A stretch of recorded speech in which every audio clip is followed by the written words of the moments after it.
VLSM অনেকেই অনেকভাবে করে, তো আমার কাছে এই নিয়মটা একটু ইজি মনে হয়েছে এবং দ্রুত করা যায় আমার কাছে মনে হয়েছে। যাই হোক, তো শুরু করা যাক। আমরা দেখতে পাচ্ছি যে এখানে একটা আইপি অ্যাড্রেস দেওয়া আছে এবং এখানে বলা আছে যে 16 বিট হচ্ছে নেটওয়ার্কের জন্য। যদি ওটা বলা না থাকে, তো এইভাবে যদি আইপি অ্যাড্রেসটা দেওয়া থাকে, সেক্ষেত্রে আপনার ক্লাসটা বুঝতে হবে এটা কোন ক্লাসে আইপি অ্যাড্রেস।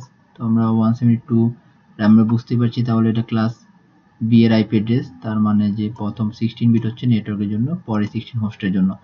তো নর্মালি যে ভুল করে থাকি আমরা, যে আইপি অ্যাড্রেসটা দেওয়া থাকে সেই আইপি অ্যাড্রেস অনুযায়ী আমরা সেই আইপি অ্যাড্রেসটা প্রথমেই বসিয়ে দিই নেটওয়ার্কের জন্য। আসলে সেটা না, সেটা আমাকে কোন ক্লাসের সেটা খেয়াল করে সেই অনুযায়ী আমাকে বসাতে হবে।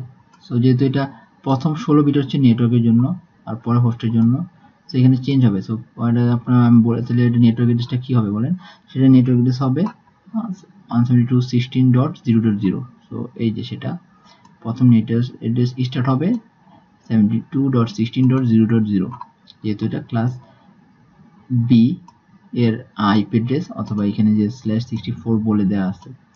তো আমাদের এখানে হোস্ট রিকোয়ারমেন্টগুলো বলে দেওয়া আছে। তো আমাদের কাজ হচ্ছে যে VLSM করার জন্য আমাদের যে কাজটা করতে হয়, যে সর্বোচ্চ হোস্ট রিকোয়ারমেন্ট থেকে সর্বনিম্ন হোস্ট রিকোয়ারমেন্ট অনুযায়ী কাজটা করতে হয়। সেই কাজটা আমি এখানে করেছি ছকে, সর্বোচ্চ হোস্ট রিকোয়ারমেন্ট থেকে সর্বনিম্ন অনুযায়ী আমি এটা ফিল আপ করে দিচ্ছি। এখন নিচে যে টেবিলটা, এটা আপনি খেয়াল করলে বুঝতে পারবেন এটা আমি কি করেছি। এটা হচ্ছে যে আমার থার্ড এবং ফোর্থ অক্টেটে বিট সংখ্যার জন্য যে মানগুলো আমি পাবো সেই মানগুলো লিখেছি। নিচে কলামে সেই কত মান হয় সেগুলো লিখেছি, আর উপরে কলামে হচ্ছে তাদের অক্টেট অনুযায়ী তাদের মানগুলো লিখেছি। তো আমরা এখন চলে যাই। তো আমরা প্রথম যেহেতু নেটওয়ার্ক অ্যাড্রেসটা পেয়ে ফেলেছি 72.16.0.0, এখানে দেখেন 25 ছিল, কিন্তু আমার নেটওয়ার্ক অ্যাড্রেস কিন্তু প্রথম 0 হয়ে গেল, যেহেতু 16 বিট হচ্ছে নেটওয়ার্কের জন্য, সেটা চেঞ্জ হবে না। ওকে, এবার আমরা দেখি। তো আমি এখানে একটা তীর চিহ্ন দিয়েছি। এই তীর চিহ্ন দেওয়ার একটা কারণ হলো যে আমি এই হোস্ট রিকোয়ারমেন্ট দেখে আমি পরের নেটওয়ার্ক অ্যাড্রেসটা বের করব। হ্যাঁ, তো আমার হচ্ছে 11,500টা হোস্ট লাগবে। তো আমি দেখি আমার কত বিট পর্যন্ত গেলে আমার সেটা হচ্ছে।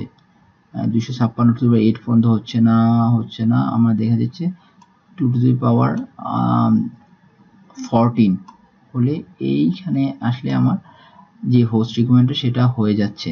সো এইখানে যে 64 যে মানটা আছে সেটাই আমি পরের হোস্টের জন্য এটা নেটওয়ার্ক অ্যাড্রেস হবে।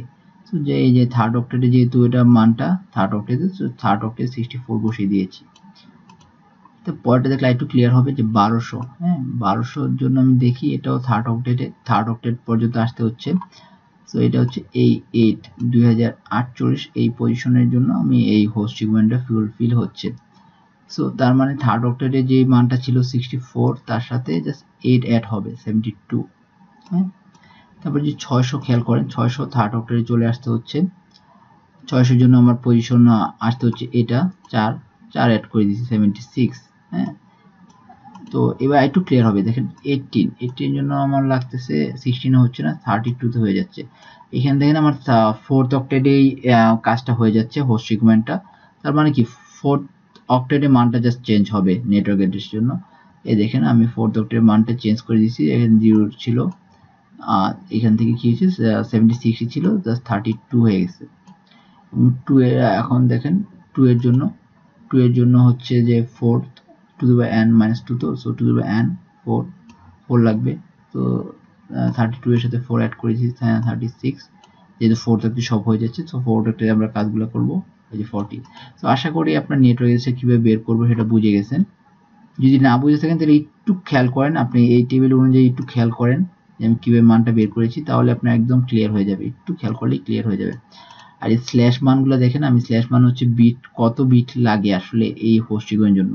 11,500 জন্য লাগে 2 to the power 14, আর 1200 জন্য লাগে 2 to the power এখানে যদি দেখেন 8 9 10 11 লাগে। ঠিক আছে, 11 হচ্ছে হোস্টের জন্য। তো এখানে আমি জাস্ট লিখেছি স্ল্যাশ, যেটা হচ্ছে নেটওয়ার্ক অ্যাড্রেস, কত অ্যাড্রেস। সো এটা দেখেন 18 জন্য লাগে 2 to the power 5, তাহলে থাকে হচ্ছে 27। এটা আসলে বুঝে গেছেন।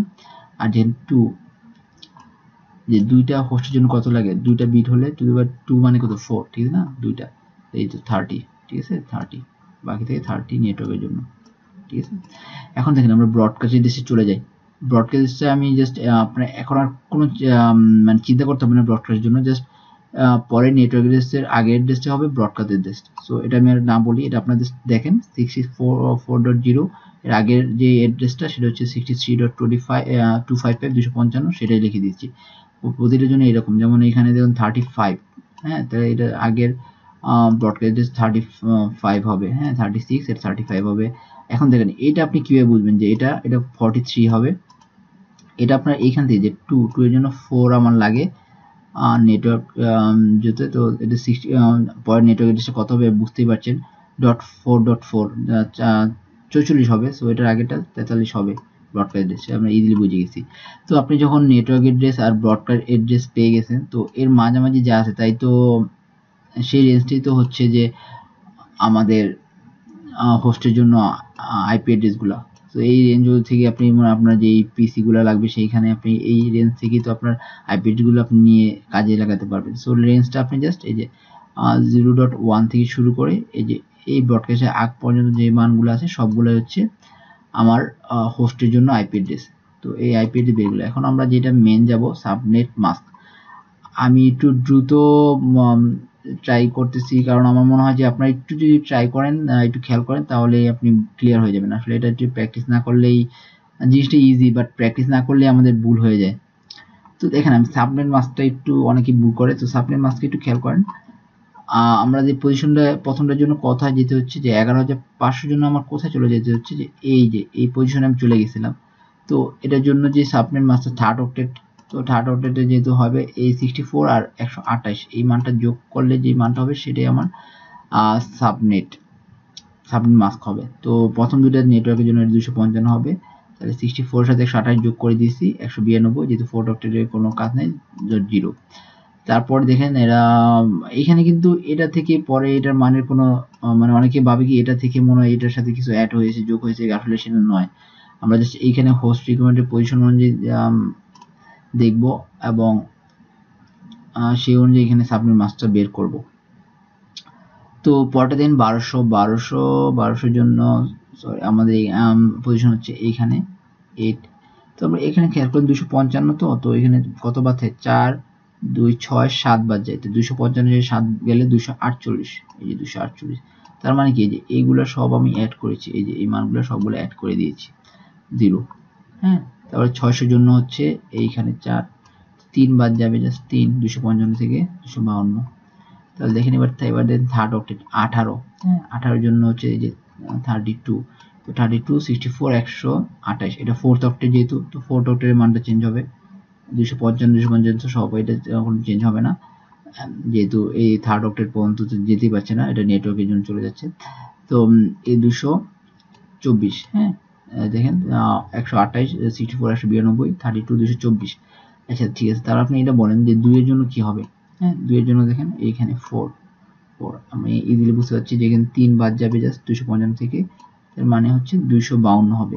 তার মানে কি পরেরটা 2 আছে, তার মানে একই সাবনেট মাস্ক হবে না। এই যে অনেকে ভাবে কি কিভাবে একই সাবনেট মাস্ক হলো, মানটা তো 2, সো ওটার মানটা সেমই হবে, হ্যাঁ। তো এরকম যদি আমার সেম হোস্ট রিকোয়ারমেন্ট থাকে সেক্ষেত্রেও কিন্তু সাবনেট মাস্কটা সেম হবে। তো আশা করি আপনারা যদি বুঝতে পারেন তাহলে খুবই ভালো।